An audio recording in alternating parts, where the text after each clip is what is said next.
Racist cop harasses black woman. Seconds later, her bodyguards step in. In this eye-opening video, we witness a shocking instance of racial profiling where a black woman faces harassment from a police officer. What starts as a routine encounter quickly escalates, revealing underlying biases and systemic issues. The officer's aggressive approach and unjustified actions highlight the ongoing struggle against racial discrimination and profiling. If you are enthusiastic about this narrative, please inform us. If you appreciated the video, press 1. If not, select 0.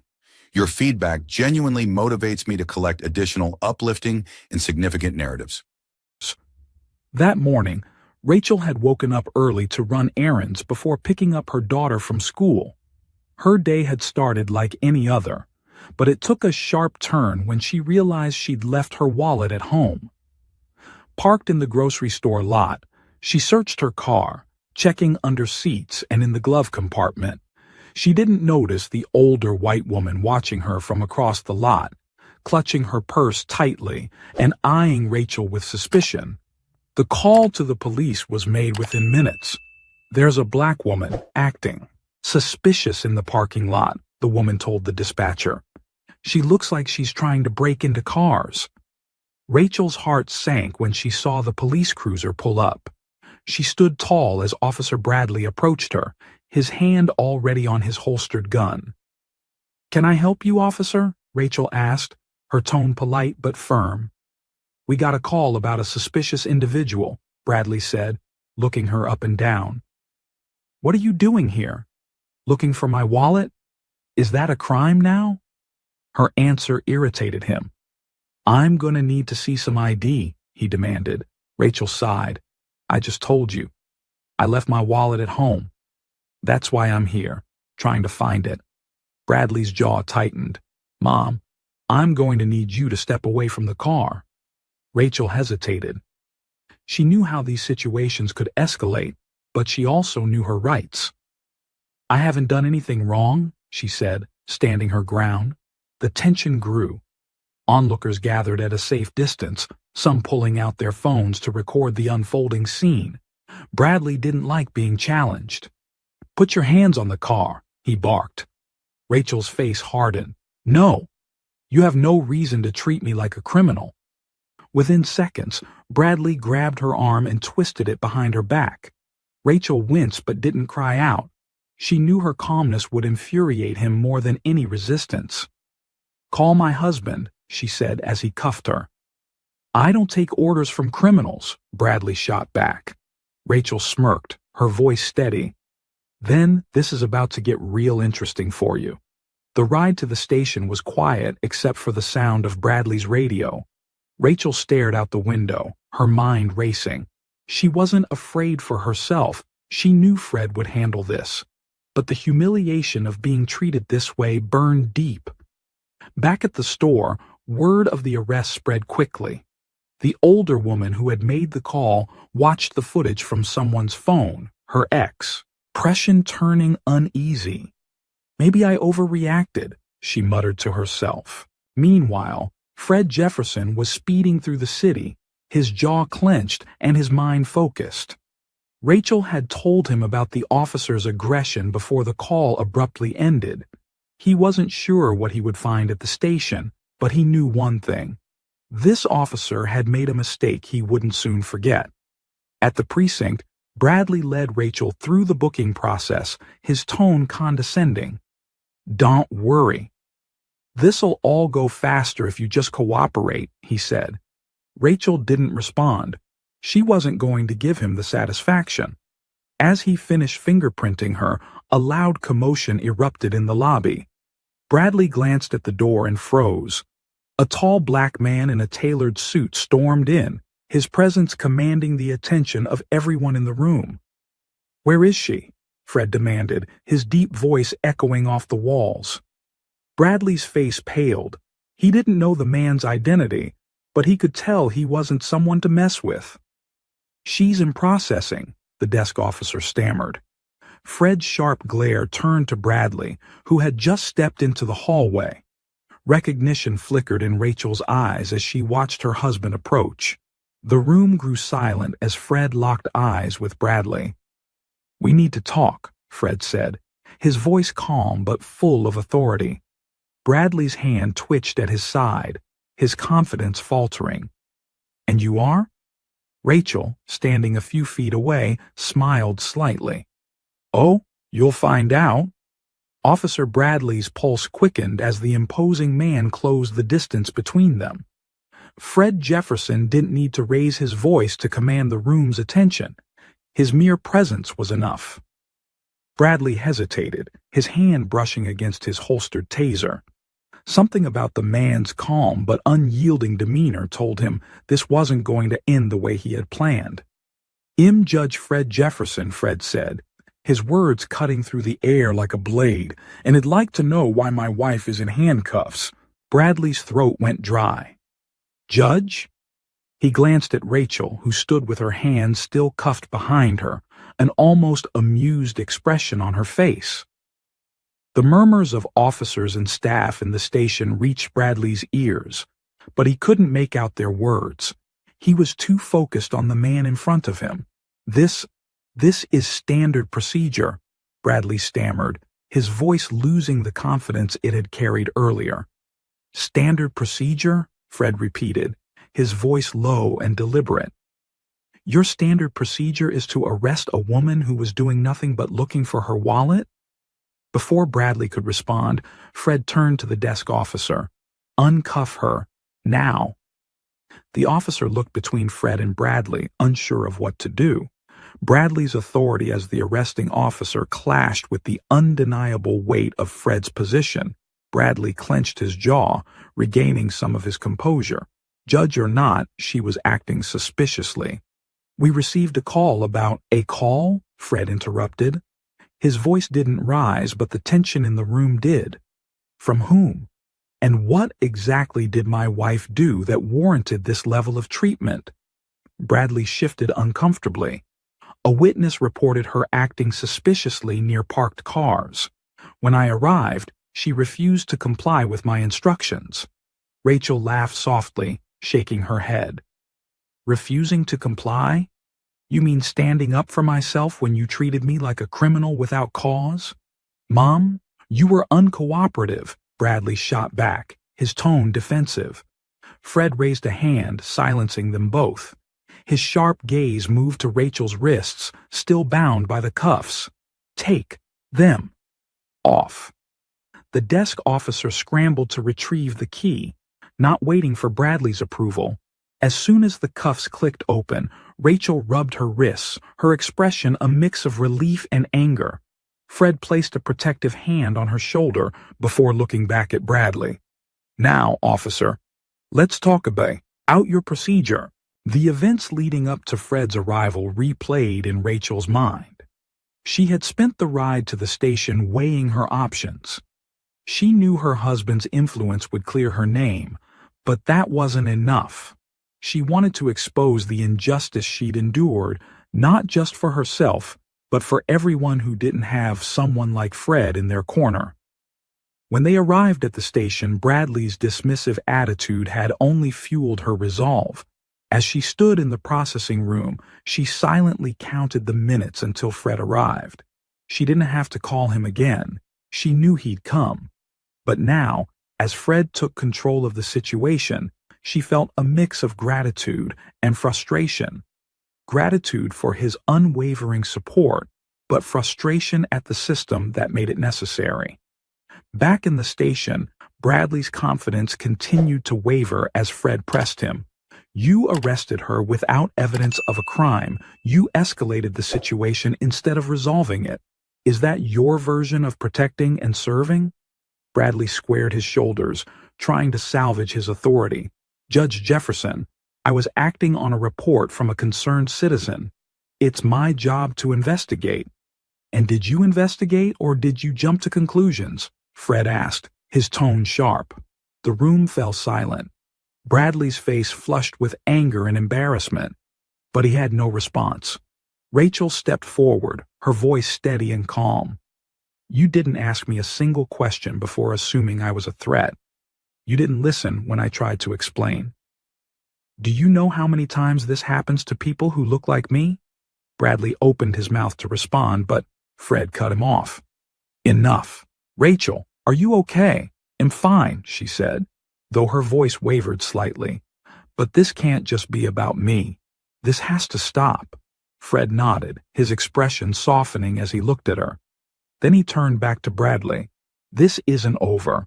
I'll be filing a formal complaint, and you can expect to hear from my attorney. Bradley's face twisted in frustration, but he said nothing. As Fred and Rachel left the station, the weight of what had happened began to settle over them. Outside, a small crowd had gathered, many of them holding phones, recording and taking pictures. Rachel paused, looking at the faces in the crowd. Some were supportive, others curious.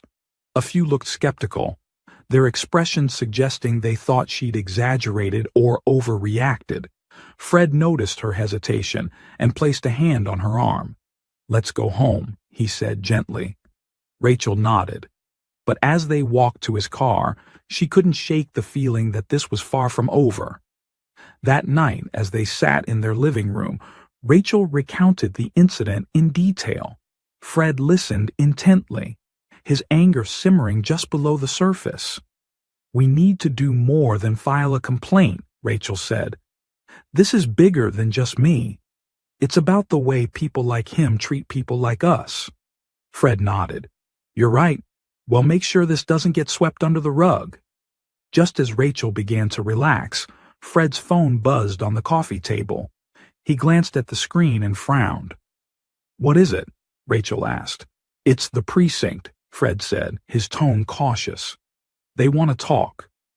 Rachel's heart sank, but she squared her shoulders. "Let's hear what they have to say." Fred answered the call, putting it on speaker so Rachel could hear. A tense voice on the other end greeted him. "Judge Jefferson, this is Captain Morgan from the precinct. I want to apologize for the incident today. It appears there was a misunderstanding." Fred's expression didn't change, but Rachel's jaw tightened. "A misunderstanding?" Fred said coolly. "Your officer unlawfully detained my wife. That's more than a misunderstanding." "Of course," Morgan replied hastily. "We're reviewing the matter internally and taking it very seriously. Officer Bradley will be questioned and, if necessary, disciplined." Rachel leaned closer to the phone. "Captain Morgan, I appreciate your call, but what's being done to address the systemic issue here? This isn't just about one officer, it's about how people like me are treated every day." There was a long pause on the other end. "You're absolutely right, Mrs. Jefferson. Perhaps we can arrange a meeting to discuss this further?" Rachel exchanged a glance with Fred. She wasn't sure if this was genuine or an attempt to smooth things over. "Well, consider it," Fred said, ending the call before Morgan could respond. Rachel folded her arms, staring at the phone. "You think they really want to fix this? Or are they just covering their tracks?" Fred sighed. "It's hard to say. But one thing's certain, we're not letting this go." The next morning, Rachel woke up to a flood of messages on her phone. Videos of her arrest had gone viral overnight, with hashtags like "Gir Justice for Rachel" and "Gir Racism in Policing" trending on social media. News outlets were already picking up the story, and opinions were pouring in from all sides. Some people expressed outrage at the injustice, while others accused Rachel of overreacting or playing the victim. Rachel's hands shook as she scrolled through the comments. "Don't read those," Fred said, walking into the room. He took the phone from her gently and set it on the table. "It's hard not to," Rachel admitted. "This is my life they're debating." Fred sat beside her, placing a comforting hand on her knee. "Let them talk. We'll stick to the facts and focus on what matters, making sure this doesn't happen again." Rachel nodded, though the knot in her stomach didn't loosen. Later that day, Fred and Rachel met with a civil rights attorney, Gloria Harris, at her office. Gloria, a sharp and passionate advocate, listened intently as Rachel recounted the incident. "This is a clear case of racial profiling," Gloria said. Well, pursue legal action against T, he precinct, and well make sure the public knows exactly what happened. Rachel hesitated. I don't want this to just be about me. I want this to be about changing the system. Gloria smiled. That's exactly what we'll do. Your case can set a precedent, Rachel. We'll push for reform, training, and accountability. But it starts with making them answer for what they did to you. Rachel took a deep breath, feeling a mix of determination and anxiety. Let's do it. While the legal wheels began to turn, Bradley's life took a turn of its own. After news of the incident spread, he faced growing scrutiny. His neighbors whispered about him. His colleagues avoided him. Even his superiors seemed distant, their support for him waning. Sitting alone in his apartment, Bradley scrolled through the videos of the arrest, reading the comments. For the first time, he saw himself through the eyes of others. The way he had grabbed Rachel, the dismissive tone in his voice. But instead of remorse, anger bubbled up inside him. They don't know what it's like out there, he muttered to himself. They don't know what we deal with every day. His phone buzzed with a message from his union representative advising him to avoid speaking to the media. But Bradley couldn't shake the feeling that his career was slipping through his fingers. Meanwhile, Rachel's story continued to gain traction. She was invited to speak on a morning news program where she recounted the events of that day. I wasn't just fighting for myself in that moment, Rachel said, her voice steady. I was thinking about every person who's been treated like they don't belong, like they're less than human, simply because of the color of their skin. Her words resonated with viewers across the country, but they also attracted backlash. Anonymous threats flooded her inbox, warning her to drop the case. As Rachel and Fred sat in their living room that evening reviewing the latest developments, the sound of a rock shattering their front window jolted them both. Fred rushed to the window, his fists clenched as he peered outside. The darkness concealed the perpetrator, but the message was clear. Rachel stood frozen, her heart pounding. Fred turned to her, his face a mix of anger and concern. This isn't just about us anymore, he said quietly. Rachel nodded, her resolve hardening. Then we fight harder. The shattered window became more than a reminder of the hostility they faced. It was a turning point. Fred replaced the glass the next morning, but the unease lingered in the air. Rachel stayed strong in public, but in private, the weight of the threats pressed on her. Despite the risks, they decided to press forward with their fight.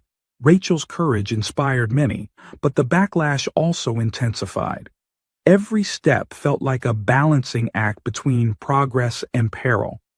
Later that week, Rachel and Fred met with a coalition of local activists and community leaders in a packed church hall. People of all ages and backgrounds filled the room, their faces a blend of hope and determination. Rachel stood at the front, her hands gripping the edges of the podium. This isn't just about what happened to me, she began, her voice steady. It's about a system that sees Black people as threats before it sees them as human. That has to change.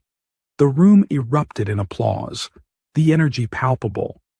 A young woman raised her hand to speak.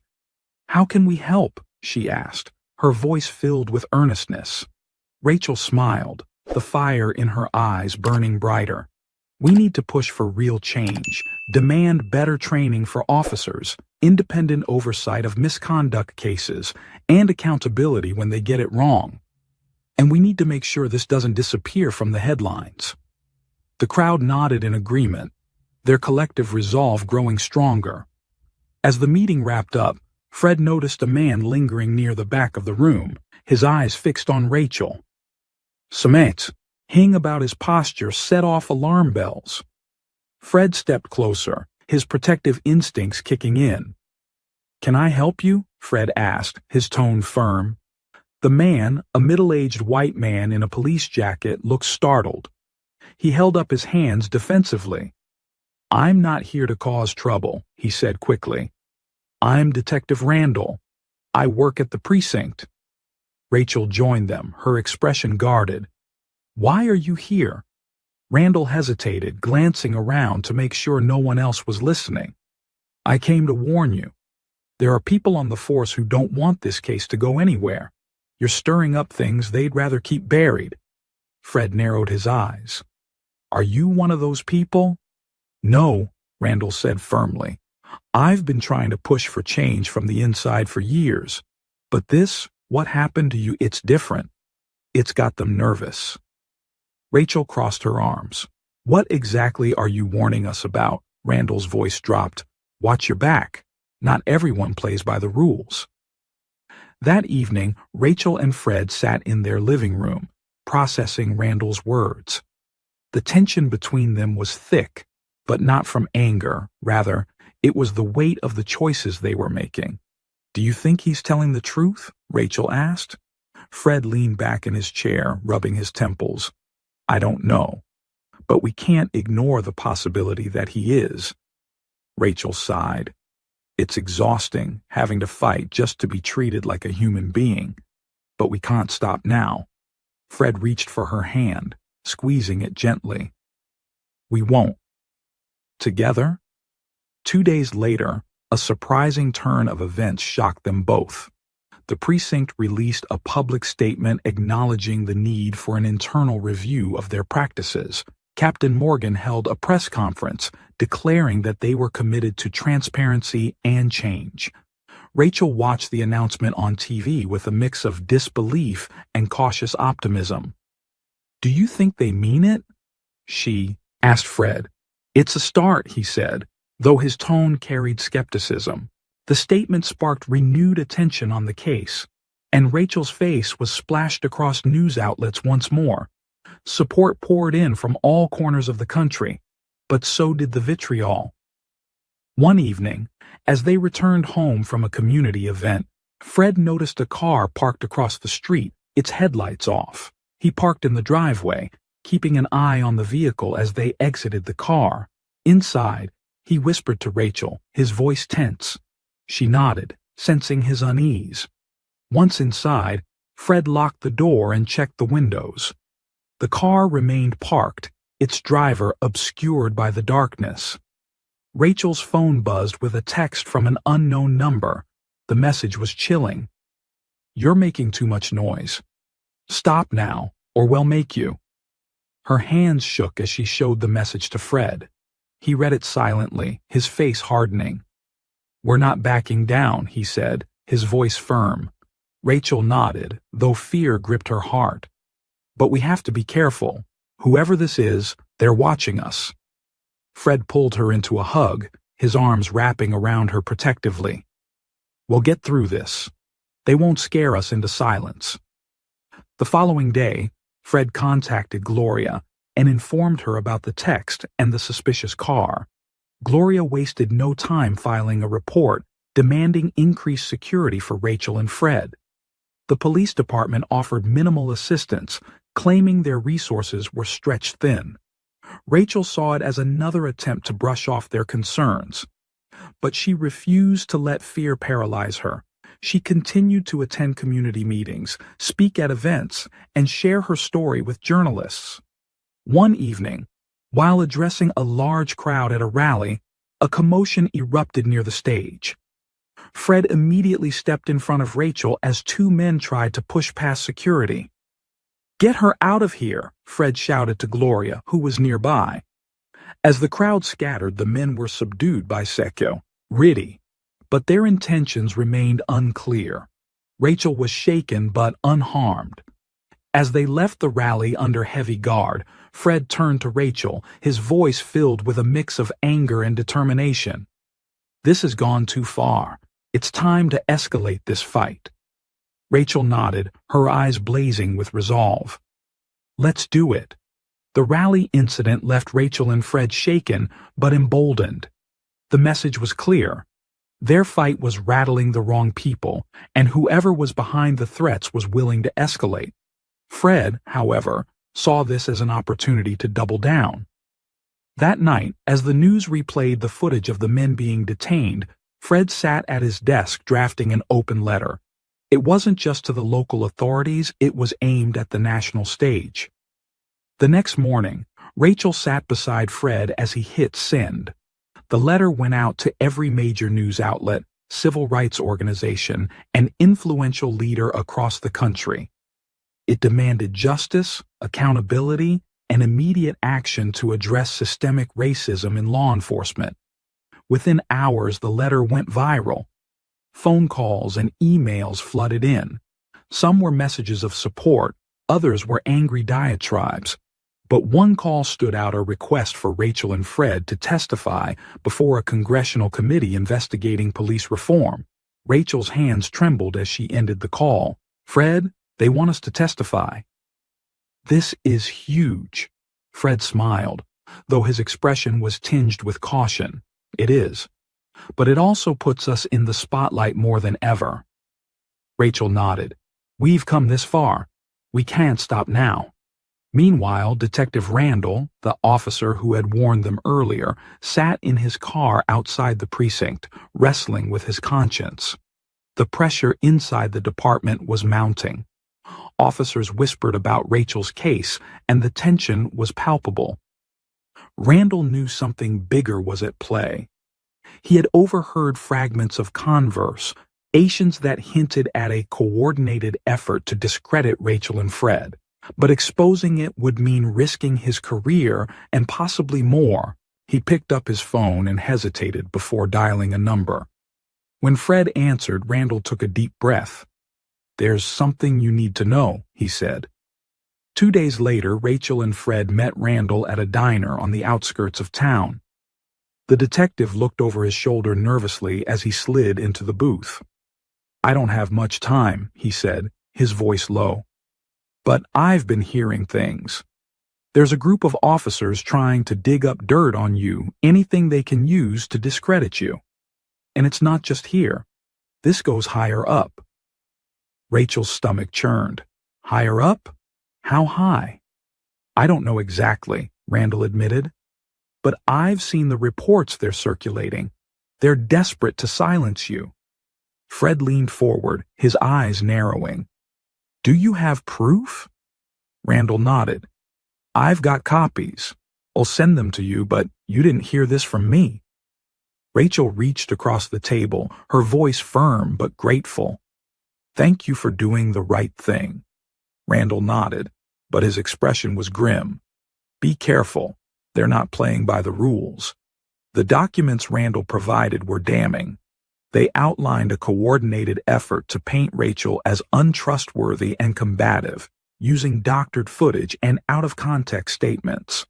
Worse, they showed communication between the precinct and influential individuals outside the city. Fred and Rachel immediately shared the evidence with Gloria, who moved swiftly to involve federal investigators. "This is just a local problem," Gloria said during a strategy meeting. "This could expose corruption at a much higher level, but it also makes you bigger targets." Rachel took a deep breath, the weight of the moment sinking in. We're not backing down. As the congressional hearing approached, the tension escalated. A mysterious black SUV began appearing near Rachel and Fred's home. Phone calls came in the middle of the night, silent but ominous. One evening, as Rachel prepared dinner, the power suddenly went out. Fred grabbed a flashlight and checked the breaker box, finding nothing wrong. Rachel's phone buzzed with another text from an unknown number. "Still think this is worth it?" She showed the message to Fred, her face pale but determined. "They're trying to scare us. It's not going to work." Fred called the police to report the incident, but the responding officer's dismissive attitude made it clear they wouldn't take it seriously. "We'll handle it ourselves," Fred said, his tone resolute. The day of the hearing arrived, and Rachel felt the weight of the nation's eyes on her as she walked into the chamber with Fred by her side. Cameras flashed and reporters shouted questions, but she kept her head high. Inside, the room was packed with lawmakers, activists, and media. Rachel's heart raced as she took her seat at the witness table, but she steadied herself, focusing on the reason she was there. When it was her turn to speak, she recounted her experience with clarity and conviction. "This isn't just about what happened to me," she said, her voice unwavering. "It's about a system that sees Black people as threats instead of individuals. A system that must change." Her words drew applause from the audience, but not everyone was moved. A congressman who had aligned himself with pro-police rhetoric challenged her. "Mrs. Jefferson, isn't it possible that Officer Bradley was simply doing his job? Isn't this just a misunderstanding blown out of proportion?" Rachel met his gaze, her expression calm but firm. "When doing his job means assuming guilt based on the color of my skin, the job is broken. And if this is a misunderstanding, it's one that's gotten far too many people killed or unjustly imprisoned." The room erupted in murmurs. Fred watched her with pride, knowing she had just delivered a powerful blow to their opponents. That night, as Rachel and Fred returned home, their sense of accomplishment was tempered by exhaustion. But as they pulled into their driveway, a figure stepped out of the shadows. "Stay in the car," Fred said quickly, his hand moving to his phone to call for help. Rachel's breath caught as the figure approached, but they stopped just short of the car, their face illuminated by the porch light. It was Randall. "I have more," he said, his voice urgent. "And it's bigger than you think." Randall's words hung in the air, thick with urgency. Fred stepped out of the car, keeping himself between Rachel and the detective. "Come inside," Fred said cautiously.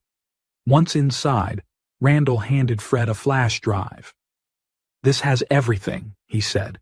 "Emails, meeting notes, and surveillance logs. They've been watching you for weeks, and it goes all the way to the state police department. They're scared of what your case might expose." Rachel frowned, her unease growing.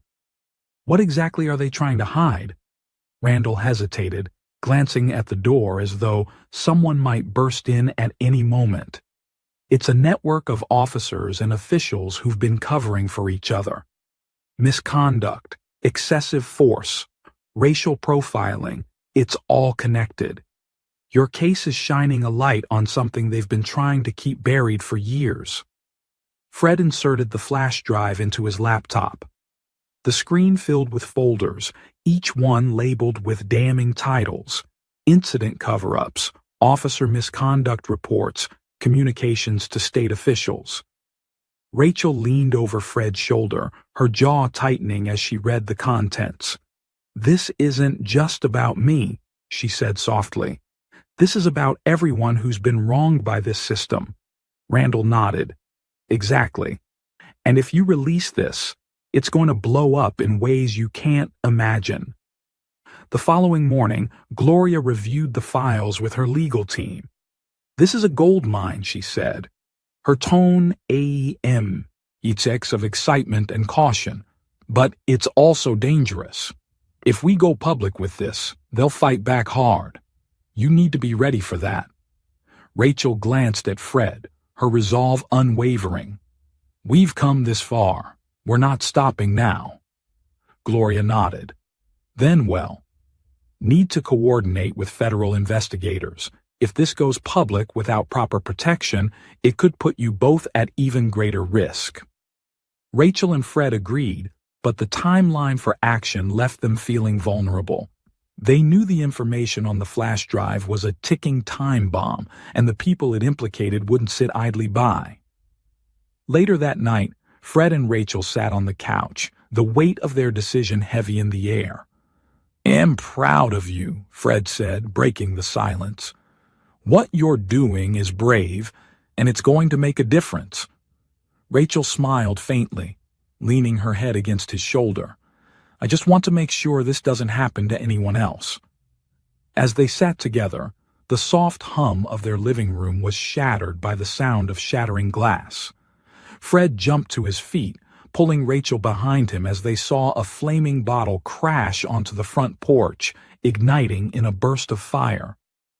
"Stay back," Fred shouted, grabbing a fire extinguisher from the kitchen. Rachel grabbed her phone and called 911, her voice steady despite the chaos. "Someone just firebombed our house," she said, watching as Fred doused the flames. By the time the fire was extinguished, the porch was charred, and the stench of smoke filled the air.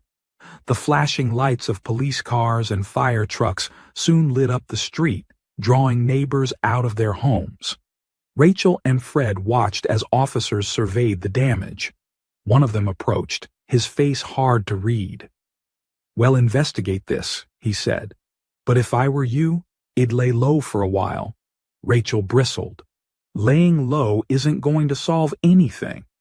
The officer didn't argue, but his dismissive tone left no doubt that the investigation wouldn't be a priority. The next day, Fred called a press conference in front of their home, the burned porch serving as a stark backdrop. Reporters gathered as Rachel stepped up to the microphones. "This is what happens when you challenge the status quo," she said, her voice steady but firm. "But we will not be silenced. This fight is about justice, accountability, and the right to live without fear of being targeted because of the color of our skin." Her words resonated, drawing support from across the country.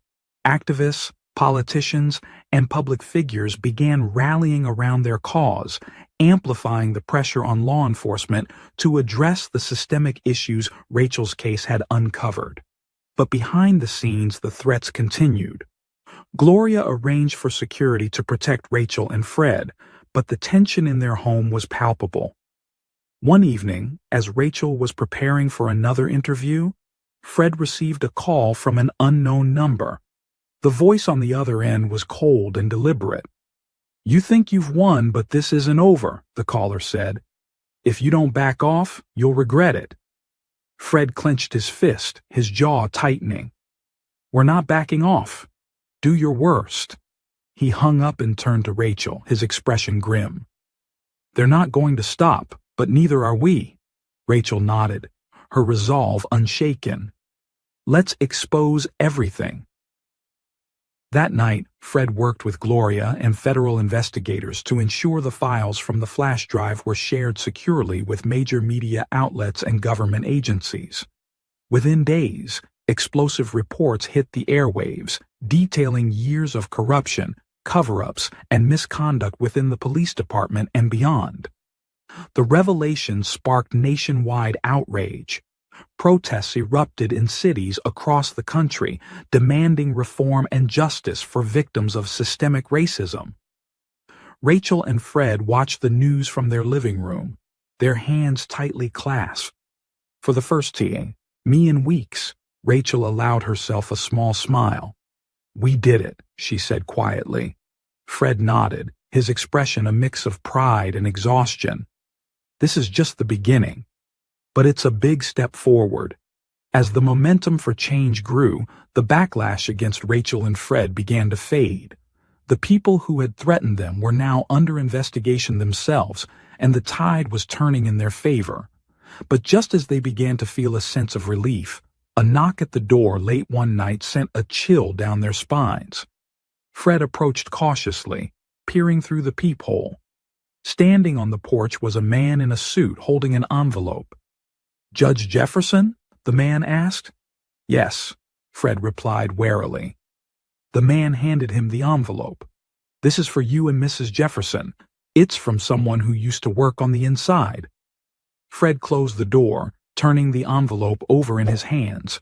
Rachel joined him, her curiosity piqued. "What is it?" she asked. Fred opened the envelope and pulled out a single sheet of paper. As he read the words, his face hardened. "It's a warning," he said, handing the paper to Rachel. She read it aloud, her voice trembling slightly. "You've only scratched the surface. Be careful who you trust." Rachel held the letter, its weight far greater than the paper itself. The warning echoed in her mind as she exchanged a glance with Fred. "Whoever sent this, they know something we don't," Fred said. "But why give us a warning instead of staying silent?" Rachel's brow furrowed. "Maybe they want to help."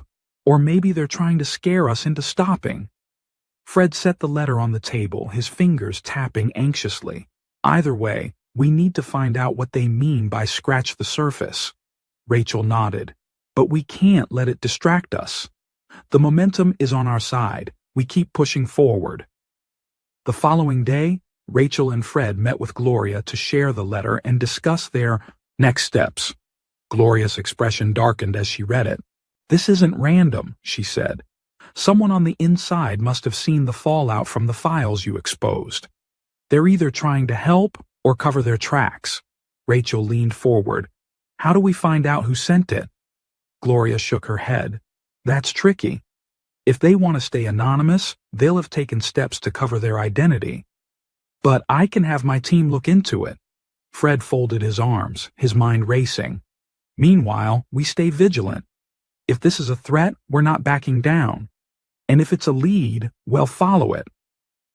While Gloria's team investigated the letter, Rachel and Fred continued their public fight for justice. The media attention reached a fever pitch, and the evidence they had exposed led to multiple resignations and investigations into law enforcement officials at the local and state levels. But the more they uncovered, the more they realized how deeply entrenched the corruption was. Randall's files were just the beginning. One evening, Fred received another call from Randall, his voice tinged with urgency. "I found something else," he said. "Meet me tonight." Same diner. Fred hesitated. "Is it safe?" "No," Randall admitted, "but it's important." At the diner, Randall slid into the booth, his face pale and his hands shaking. He placed a small envelope on the table and pushed it toward Fred. "What's this?" Fred asked. "Names," Randall said quietly. "These are the people who've been running the show from behind the scenes. They're powerful, and they'll do whatever it takes to protect themselves." Rachel, who had insisted on coming, looked at Randall intently. "Why are you doing this?" Randall sighed, his shoulders slumping. "Because I'm tired of being part of a system that destroys innocent lives. And because if I don't do this now, you'll regret it forever." Fred opened the envelope and scanned the list. His face hardened as he recognized several prominent named city officials, business, leaders, even a state senator. "This is huge," Fred said, his voice low. Randall nodded. "But it's dangerous. These people won't go down without a fight."